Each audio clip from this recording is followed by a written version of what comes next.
காத்து காத்து வீசுது, நெகட்டிவ் காத்து வீசுது. இப்படிதாங்க நம்ம இந்தியன் கிரிக்கெட் டீமுக்கு ஒரே நெகட்டிவ் வைப்ரேஷனா வந்திருக்கு. அது என்னென்ன வைப்ரேஷன் அப்படின்றத வந்து பார்க்க போறோம். ஃபர்ஸ்ட்டு வேற என்ன, இந்த அகமதாபாத் கிரிக்கெட் ஸ்டேடியம் தான். ஏன்னா இந்த கிரவுண்ட்ல ஆல்ரெடி 2023 வேர்ல்டு கப்ல அன்பீட்டன் டீமா இருந்து ஃபைனலுக்கு வந்து ஆஸ்திரேலியா கிட்ட இந்த கிரவுண்ட்ல தான் வந்து தோத்தோம். அந்த ஒரு வேதனையே இன்னும் நம்ம மனசை விட்டு போகல. அப்படி இருக்கும்போது இந்த தடவை T20 வேர்ல்டு கப்லயும் ஒத்த மேட்ச் தான் இந்தியா வந்து தோத்தாங்க. அதுவும் இந்த கிரவுண்ட்ல தான் வந்து தோத்துருக்காங்க.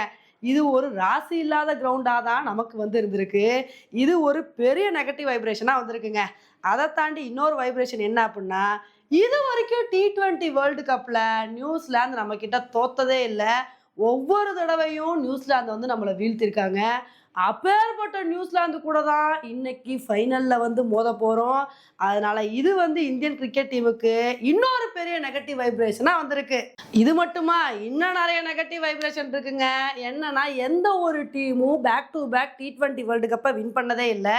எல்லாத்துக்கும் தெரியும், போன தடவை தான் நம்ம T20 வேர்ல்டு கப்பை வந்து வின் பண்ணோம்.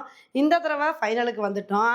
அதனால இந்த தடவை நம்ம இந்தியா T20 வேர்ல்டு கப்பை வின் பண்ணாங்க அப்படின்னா, பேக் டு பேக் கப்பை வின் பண்ண முதல் டீம் அப்படின்ற ஒரு பெருமை வந்து நமக்கு கிடைக்கும்.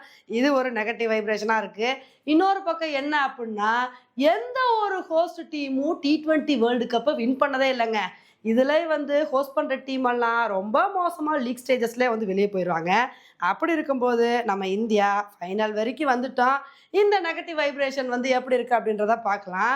ஆனால் என்னதான் நெகட்டிவ் வைப்ரேஷன் இருந்தாலும் ஒரே ஒரு பாசிட்டிவான விஷயம் என்ன தெரியுமா? இன்னைக்கு ரிச்சர்ட் கேட்டில்பர் அப்படின்ற அம்பையர் வந்து இல்லைங்க. அந்த அம்பையர் வரும்போதெல்லாம் நம்ம வந்து தோத்து போயிடுவோம். இன்னைக்கு அந்த அம்பையர் வந்து இல்லை. இந்த நெகட்டிவ் வைப்ரேஷன் எல்லாத்தையும் தாண்டி நாங்கள் தான்ப்பா டாப் டீமு. என்ன சவால்கள் இருந்தாலும் அந்த சவால்கள் எல்லாத்தையுமே அடிச்சு நொறுக்கி நாங்கள் வந்து இன்னைக்கு வின் பண்ணுவோம் அப்படின்னு இந்தியன் கிரிக்கெட் டீம் மாஸ் காட்டுறாங்களா அப்படின்றத பொறுத்து வந்து பார்க்கலாம். ஓகே ஃப்ரெண்ட்ஸ், இந்த சவால்களை பற்றி நீங்கள் என்ன நினைக்கிறீங்க அப்படின்றத என்னோட கமெண்ட்ல போடுங்க. இதே மாதிரி இன்னொரு வீடியோவில் உங்களை வந்து மீட் பண்ணுறேன். Bye friends.